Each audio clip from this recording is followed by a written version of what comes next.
Indonesia sedang memasuki salah satu fase yang paling menarik dalam perjalanan ekonominya. Di tengah berbagai dinamika politik, persaingan investasi global, hingga ketidakpastian ekonomi dunia, muncul sebuah langkah yang diklaim mampu mengubah cara Indonesia mengelola kekayaan nasionalnya. Langkah itu adalah pembentukan Badan Pengelola Investasi Daya Anagata Nusantara atau yang lebih dikenal sebagai Danantara. Bagi sebagian orang, nama ini mungkin terdengar seperti sekadar lembaga baru.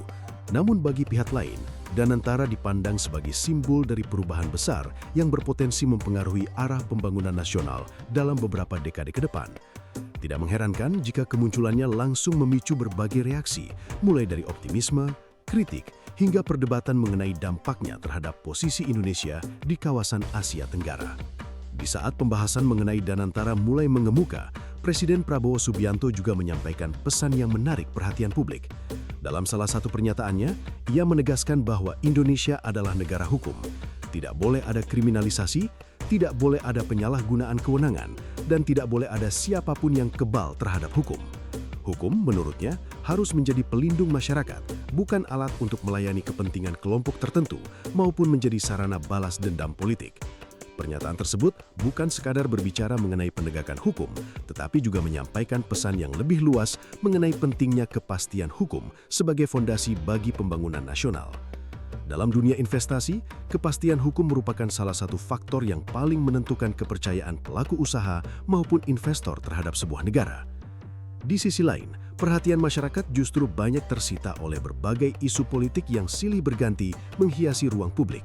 Perdebatan di media sosial, dinamika antar kelompok, hingga berbagai isu yang berkembang hampir setiap hari membuat fokus publik seringkali berpindah dengan sangat cepat.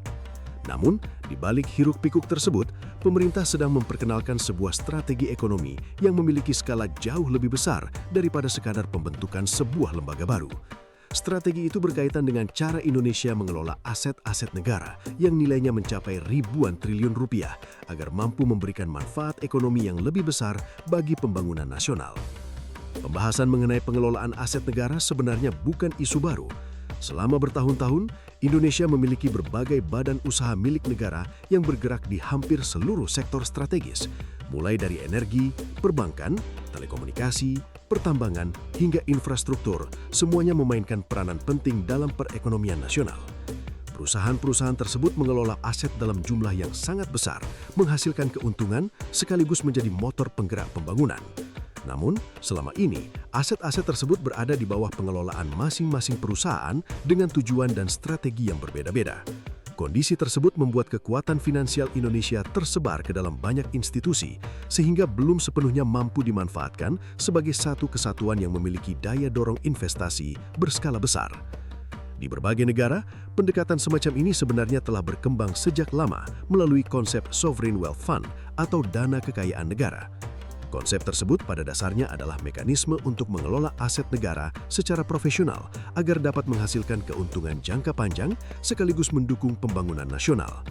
Dana yang dikelola tidak hanya disimpan, tetapi juga diinvestasikan ke berbagai sektor produktif sehingga memberikan nilai tambah bagi negara. Negara-negara seperti Singapura, Norwegia, Uni Emirat Arab, hingga beberapa negara lain telah lama memanfaatkan model ini untuk memperkuat posisi ekonomi mereka di tingkat internasional. Di kawasan Asia Tenggara, Singapura sering menjadi contoh yang paling banyak dibahas ketika berbicara mengenai pengelolaan investasi negara. Melalui berbagai lembaga investasi miliknya, negara tersebut berhasil membangun reputasi sebagai salah satu pusat keuangan paling penting di kawasan. Meskipun memiliki wilayah yang relatif kecil dan sumber daya alam yang terbatas, Singapura mampu mengembangkan kekuatan ekonominya melalui sektor jasa keuangan, perdagangan internasional, logistik, serta pengelolaan investasi global. Berbagai perusahaan internasional memilih menjadikan Singapura sebagai basis operasional regional karena didukung oleh infrastruktur yang maju, sistem hukum yang relatif stabil, serta lingkungan bisnis yang kompetitif. Malaysia juga mengembangkan pendekatan serupa melalui lembaga investasi pemerintah yang berfungsi mengelola aset negara untuk berbagai kepentingan pembangunan. Kedua negara tersebut menunjukkan bahwa kekuatan ekonomi tidak hanya ditentukan oleh luas wilayah atau besarnya populasi, tetapi juga oleh kemampuan mengelola modal secara efektif dan berkelanjutan. Pengalaman inilah yang kemudian sering dijadikan bahan perbandingan ketika Indonesia mulai memperkenalkan Danantara sebagai instrumen baru dalam pengelolaan investasi nasional. Indonesia sendiri memiliki modal yang jauh lebih besar dibandingkan banyak negara lain di kawasan. Dari sisi sumber daya alam, Indonesia merupakan salah satu negara dengan cadangan mineral, energi, serta hasil bumi yang sangat melimpah.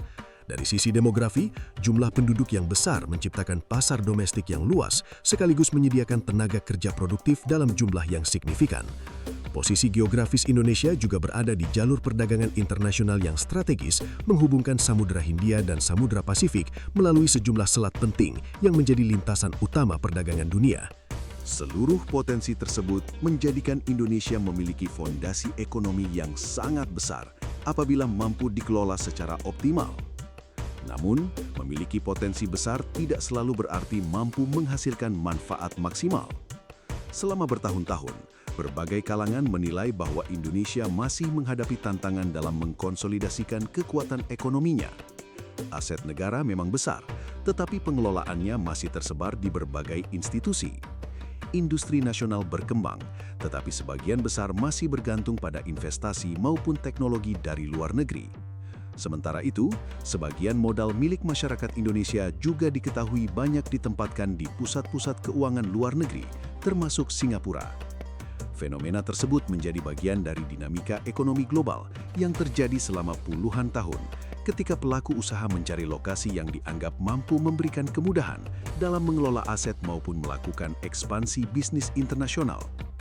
Kondisi tersebut kemudian memunculkan pertanyaan yang semakin sering dibahas. Bagaimana jika sebagian kekuatan modal tersebut dapat dikelola secara lebih terintegrasi di dalam negeri? Bagaimana jika aset-aset strategis negara tidak hanya berfungsi sebagai perusahaan yang menghasilkan laba masing-masing, tetapi juga menjadi fondasi bagi investasi nasional yang mampu mendukung proyek-proyek pembangunan berskala besar? Pertanyaan-pertanyaan semacam inilah yang kemudian menjadi salah satu latar belakang munculnya gagasan pembentukan Danantara. Dalam berbagai penjelasan mengenai lembaga tersebut, Danantara diposisikan sebagai badan pengelola investasi yang bertujuan mengkonsolidasikan aset-aset strategis negara agar memiliki kapasitas investasi yang lebih besar. Dengan pendekatan tersebut, pemerintah berharap Indonesia tidak hanya memiliki perusahaan-perusahaan besar, tetapi juga memiliki kendaraan investasi nasional yang mampu beroperasi secara profesional dan kompetitif di tingkat internasional. Harapannya bukan sekedar meningkatkan keuntungan finansial, melainkan juga memperkuat kemampuan negara dalam mendukung pembangunan infrastruktur, industrialisasi, serta proyek-proyek strategis lainnya. Langkah ini muncul pada saat dunia sedang mengalami perubahan yang sangat cepat. Persaingan antar negara tidak lagi hanya ditentukan oleh kekuatan militer atau luas wilayah, tetapi juga oleh kemampuan menguasai teknologi, investasi, rantai pasok global, dan pengelolaan modal. Negara yang mampu mengendalikan sumber pembiayaannya sendiri memiliki ruang gerak yang lebih besar dalam menentukan arah pembangunan. Sebaliknya, negara yang terlalu bergantung pada pembiayaan eksternal seringkali harus menyesuaikan berbagai kebijakan dengan dinamika pasar internasional maupun kondisi ekonomi global yang sulit diprediksi. Perubahan tersebut semakin terasa sejak berbagai krisis ekonomi dunia menunjukkan bahwa arus modal dapat bergerak dengan sangat cepat. Ketika kondisi global memburuk, investor cenderung mencari tempat yang dianggap aman. Sebaliknya, ketika kepercayaan meningkat, investasi akan mengalir ke negara-negara yang memiliki prospek pertumbuhan kuat. Dalam situasi seperti inilah, setiap negara berlomba-lomba memperkuat fondasi ekonominya agar mampu bertahan menghadapi gejolak, sekaligus memanfaatkan peluang pertumbuhan baru. Indonesia pun mulai mengubah cara pandangnya terhadap pembangunan ekonomi. Selama bertahun-tahun, fokus pembangunan banyak diarahkan pada peningkatan investasi, pembangunan infrastruktur, serta penguatan industri nasional. Kini muncul pendekatan tambahan, yaitu memperkuat kemampuan negara dalam mengelola modalnya sendiri.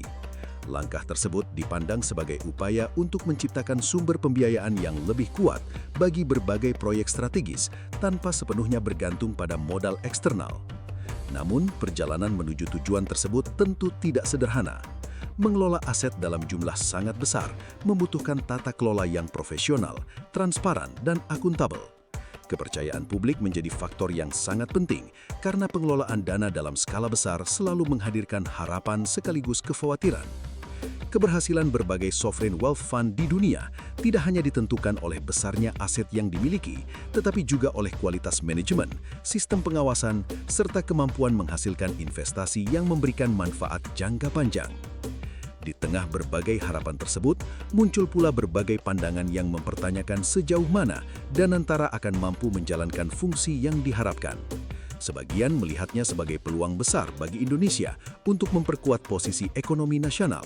Sebagian lainnya menekankan bahwa keberhasilan hanya dapat dicapai apabila tata kelola dilakukan secara profesional dan bebas dari berbagai kepentingan yang dapat mengurangi efektivitas lembaga tersebut. Perbedaan pandangan seperti ini merupakan hal yang lazim dalam setiap kebijakan berskala besar, terutama ketika menyangkut pengelolaan aset negara yang nilainya sangat signifikan. Yang jelas, pembentukan Danantara menunjukkan bahwa Indonesia sedang mencoba memasuki babak baru dalam strategi pembangunan ekonominya. Fokusnya bukan hanya menciptakan pertumbuhan, tetapi juga membangun kemampuan untuk mengelola kekayaan nasional secara lebih terintegrasi. Langkah tersebut juga berlangsung bersamaan dengan berbagai kebijakan lain yang diarahkan untuk meningkatkan nilai tambah sumber daya alam melalui hilirisasi industri. Hubungan antara kedua strategi inilah yang kemudian menjadi salah satu pembahasan paling menarik dalam perjalanan ekonomi Indonesia saat ini. Sebab ketika pengelolaan modal nasional dipadukan dengan pembangunan industri bernilai tambah, muncul sebuah pertanyaan yang jauh lebih besar. Apakah kombinasi kedua kebijakan tersebut benar-benar mampu mengubah posisi Indonesia dalam peta ekonomi kawasan? Atau justru akan menghadapi tantangan yang lebih kompleks dari yang selama ini diperkirakan? Pada bagian berikutnya, pembahasan akan berfokus pada bagaimana Danantara, hilirisasi dan perubahan landscape investasi global saling berkaitan dalam membentuk arah baru perekonomian Indonesia. Memasuki pembahasan yang lebih dalam, perhatian kini tertuju pada satu pertanyaan mendasar. Mengapa pemerintah memilih membentuk sebuah badan pengelola investasi dalam skala yang begitu besar, padahal Indonesia selama ini telah memiliki puluhan badan usaha milik negara yang mengelola aset bernilai triliunan rupiah? Jawabannya tidak sesederhana keinginan untuk menambah satu lembaga baru. Yang sedang diupayakan adalah perubahan cara mengelola kekuatan ekonomi nasional agar aset-aset strategis yang selama ini berjalan sendiri-sendiri mampu bergerak dalam arah yang lebih terintegrasi. Selama bertahun-tahun, berbagai perusahaan milik negara telah menjadi tulang punggung pembangunan Indonesia. Perusahaan-perusahaan di sektor energi, perbankan, telekomunikasi, pertambangan, hingga infrastruktur menjalankan peran masing-masing sesuai bidang usahanya. Mereka membangun jaringan listrik, menyediakan layanan perbankan, mengelola cadangan energi, memperluas jaringan komunikasi, hingga mengembangkan berbagai proyek strategis. Seluruh aktivitas tersebut memberikan kontribusi yang sangat besar terhadap perekonomian nasional. Namun dalam praktiknya, masing-masing perusahaan memiliki fokus, strategi, serta kebutuhan pendanaan yang berbeda. Kondisi ini membuat kekuatan aset nasional tersebar dalam berbagai institusi. Walaupun secara keseluruhan nilainya sangat besar, kemampuan untuk mengkonsolidasikan seluruh potensi tersebut menjadi kekuatan investasi yang terpadu masih relatif terbatas. Disinilah muncul gagasan bahwa Indonesia memerlukan sebuah mekanisme yang mampu menyatukan arah pengelolaan aset strategis agar memberikan dampak ekonomi yang lebih luas. Konsep seperti ini sebenarnya bukan sesuatu yang asing dalam dunia keuangan internasional. Berbagai negara telah membangun sovereign wealth fund sebagai instrumen untuk mengelola kekayaan nasional secara profesional. Dana tersebut tidak hanya berfungsi menyimpan aset negara, tetapi juga berinvestasi dalam berbagai sektor yang mampu menghasilkan keuntungan jangka panjang. Hasil investasi itu kemudian digunakan kembali untuk memperkuat ekonomi nasional, mendukung pembangunan, serta menjaga keberlanjutan keuangan negara pada masa mendatang. Dalam konteks Indonesia, pembentukan Danantara dipandang sebagai bagian dari upaya membangun fondasi investasi nasional yang lebih kuat. Dengan mengkonsolidasikan aset-aset strategis, pemerintah berharap tercipta kapasitas pembiayaan yang mampu mendukung berbagai proyek pembangunan tanpa selalu bergantung pada sumber pendanaan eksternal. Pendekatan ini juga mencerminkan perubahan cara pandang terhadap aset negara. Aset tidak lagi hanya dilihat sebagai kekayaan yang dikelola masing-masing perusahaan, tetapi sebagai modal bersama yang dapat menghasilkan nilai ekonomi lebih besar apabila dikelola secara terintegrasi. Perubahan strategi tersebut menjadi semakin relevan ketika dunia memasuki era persaingan investasi yang jauh lebih kompleks dibandingkan beberapa dekade lalu. Saat ini, kekuatan ekonomi suatu negara tidak hanya diukur dari besarnya produk domestik bruto atau cadangan sumber daya alam yang dimiliki.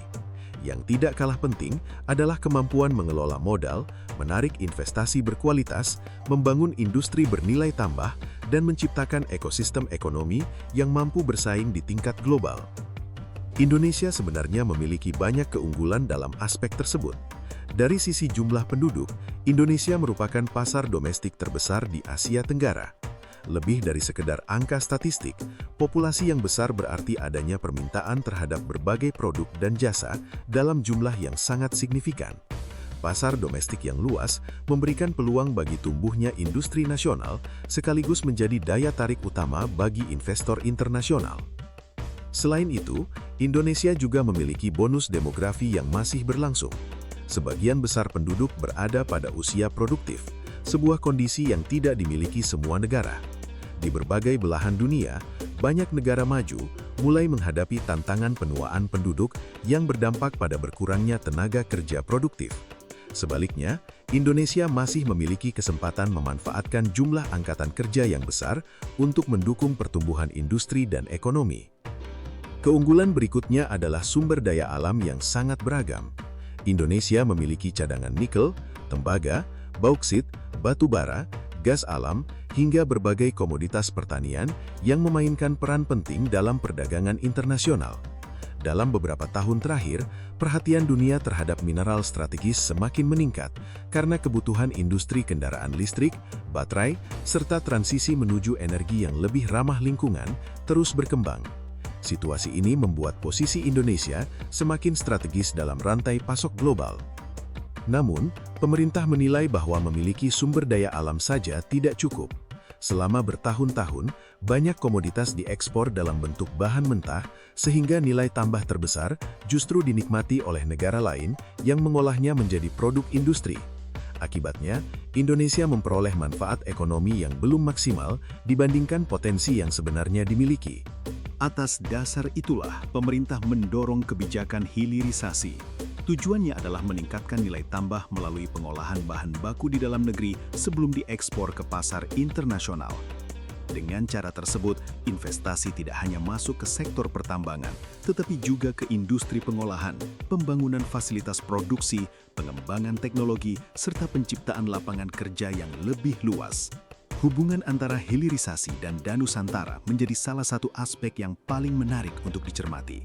Hilirisasi membutuhkan investasi dalam jumlah sangat besar, pembangunan fasilitas pengolahan mineral, kawasan industri, infrastruktur pendukung, hingga jaringan logistik memerlukan pembiayaan jangka panjang yang tidak sedikit. Di sisi lain, Danusantara dirancang sebagai instrumen yang mampu mengelola aset negara untuk mendukung investasi strategis. Dengan demikian, kedua kebijakan tersebut memiliki keterkaitan dalam memperkuat kapasitas pembangunan nasional.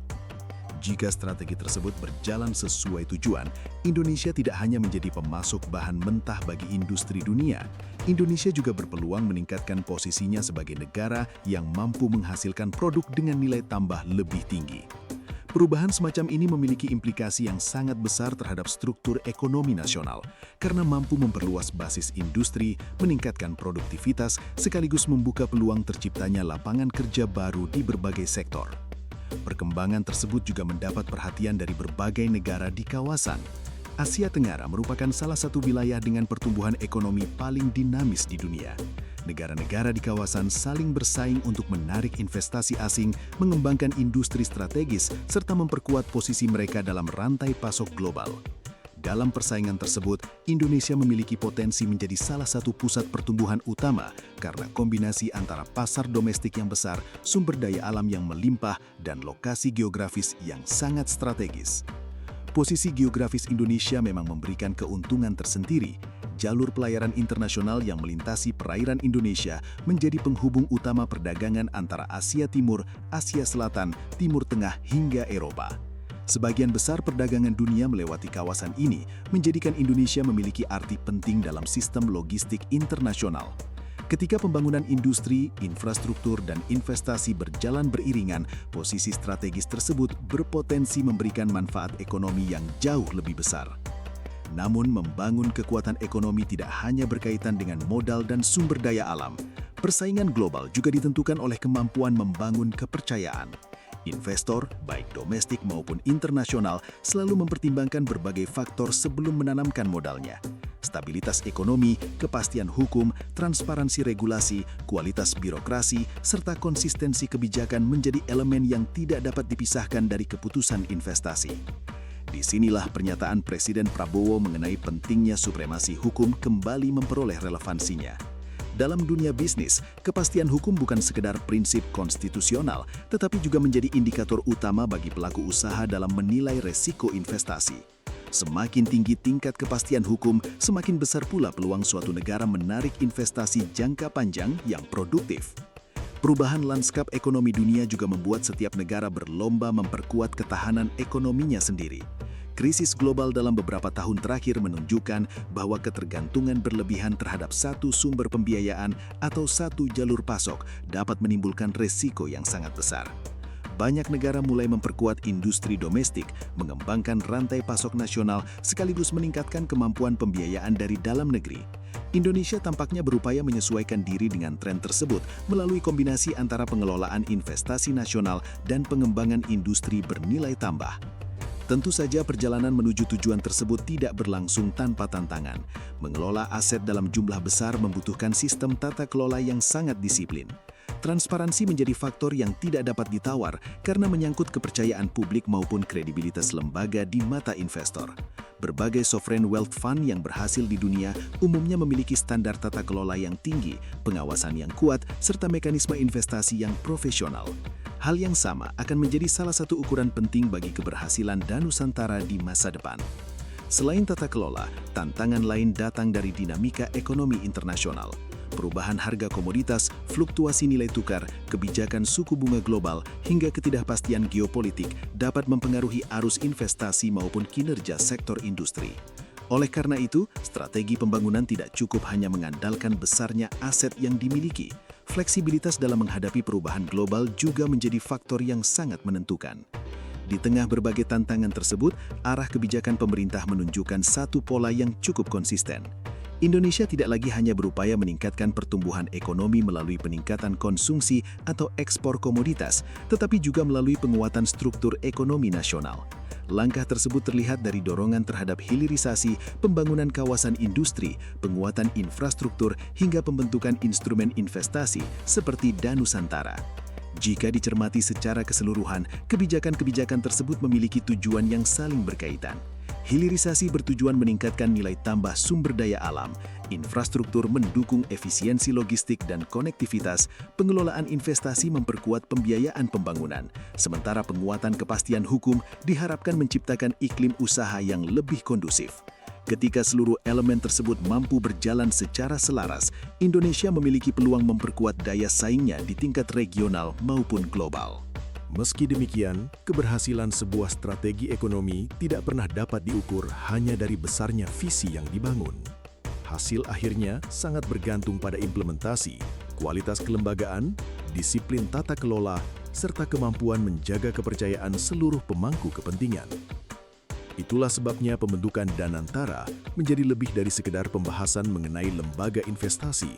Ia telah berkembang menjadi simbol dari upaya Indonesia membangun fondasi ekonomi yang lebih kuat untuk menghadapi persaingan global yang semakin kompleks. Namun setelah memahami hubungan antara pengelolaan investasi, hilirisasi, dan strategi pembangunan nasional, muncul pertanyaan yang jauh lebih penting. Apakah seluruh kebijakan tersebut mampu menghadapi berbagai tantangan yang muncul dari dalam maupun luar negeri? Sebab sejarah menunjukkan bahwa setiap perubahan besar selalu diiringi oleh ujian yang tidak ringan. Dan justru pada titik itulah arah masa depan strategi ekonomi Indonesia akan benar-benar ditentukan. Pada akhirnya, pembentukan Danantara bukanlah garis akhir, melainkan awal dari sebuah proses panjang yang akan menentukan bagaimana Indonesia mengelola kekayaan nasionalnya di masa depan. Besarnya aset yang akan dikelola memang menjadi perhatian utama, tetapi sejarah menunjukkan bahwa ukuran aset bukanlah satu-satunya penentu keberhasilan. Yang jauh lebih penting adalah bagaimana aset tersebut mampu menghasilkan manfaat nyata bagi masyarakat melalui pembangunan industri, penciptaan lapangan kerja, peningkatan produktivitas, serta penguatan daya saing ekonomi nasional. Keberhasilan strategi ini juga sangat bergantung pada kualitas tata kelola, transparansi, akuntabilitas, profesionalisme, dan pengawasan yang kuat akan menjadi fondasi utama agar kepercayaan publik maupun investor tetap terjaga. Dalam dunia investasi modern, kepercayaan adalah aset yang nilainya tidak kalah besar dibandingkan modal itu sendiri. Ketika sebuah lembaga mampu menunjukkan tata kelola yang baik, peluang untuk menarik kerjasama dan investasi akan semakin terbuka. Sebaliknya, jika kepercayaan mulai berkurang, tantangan yang dihadapi akan jauh lebih besar dibandingkan sekedar fluktuasi pasar. Di sisi lain, dunia juga sedang bergerak menuju era persaingan ekonomi yang semakin ketat. Transisi energi, perkembangan teknologi, digitalisasi industri hingga perubahan rantai pasok global membuat setiap negara berlomba memperkuat fondasi ekonominya. Dalam situasi seperti ini, Indonesia memiliki peluang yang cukup besar karena didukung oleh pasar domestik yang luas, sumber daya alam yang melimpah, serta posisi geografis yang strategis. Namun, peluang tersebut hanya akan memberikan hasil apabila mampu diimbangi dengan peningkatan kualitas sumber daya manusia, efisiensi birokrasi, serta kebijakan ekonomi yang konsisten dalam jangka panjang.